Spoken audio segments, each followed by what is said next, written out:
Sebagaimana pada deret Fourier ya, nah, di integral Fourier kita juga bisa memiliki apa yang disebut dengan integral Fourier cosinus dan integral Fourier sinus ya.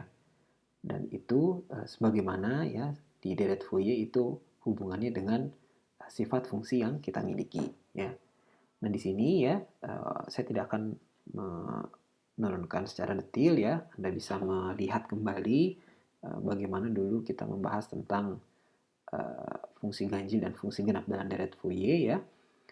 Nah, di sini kalau misalkan ya fungsi kita ft itu merupakan fungsi genap ya, maka koefisien Fourier kita ya untuk yang A itu akan menjadi seperti ini ya, 2pi integral 0 sampai t hingga ft cos omega t dt ya. Sementara nilai B-nya, koefisien B-nya akan menjadi 0. Sehingga bentuk integral Fourier kita akan menjadi seperti ini ya, hanya bergantung kepada koefisien A-nya saja ya. Nah, ini disebut dengan integral Fourier cosinus ya.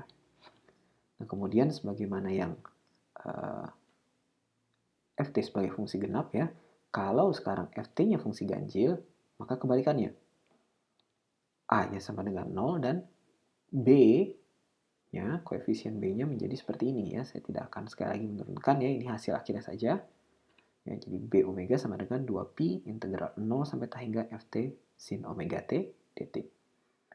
Nah, bentuk akhirnya seperti apa? Bentuk akhir dari integral Fourier-nya maka akan menjadi seperti ini ya. Jadi hanya bergantung kepada koefisien B-nya saja dan sin omega t. Ya, nah ini disebut dengan integral Fourier sin ya, atau integral Fourier sinus ya.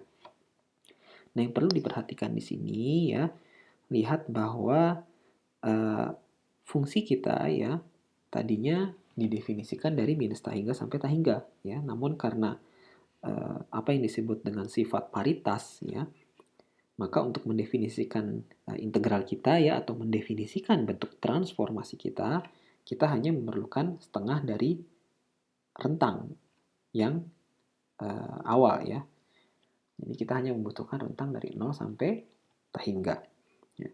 Nah, ini juga mengindikasikan bahwa kalau misalkan kita tertarik gitu ya untuk mengetahui nilai integral kita dari 0 sampai t hingga, kita bisa mendefinisikan fungsi kita dari arah sebaliknya ya, dari rentang minus t hingga sampai 0 ya, dengan cara yang mungkin lebih mudah untuk kita.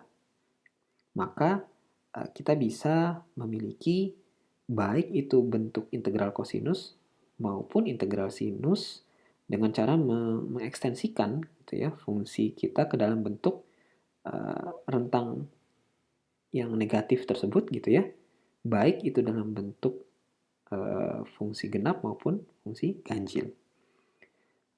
Dalam konteks ini ya, maka baik itu integral kosinus maupun integral sinus Fourier gitu ya, itu ekivalen ya, atau memiliki konsep yang mirip ya dengan ketika kita membahas half range expansion atau ekspansif bentuk setengah dari deret Fourier.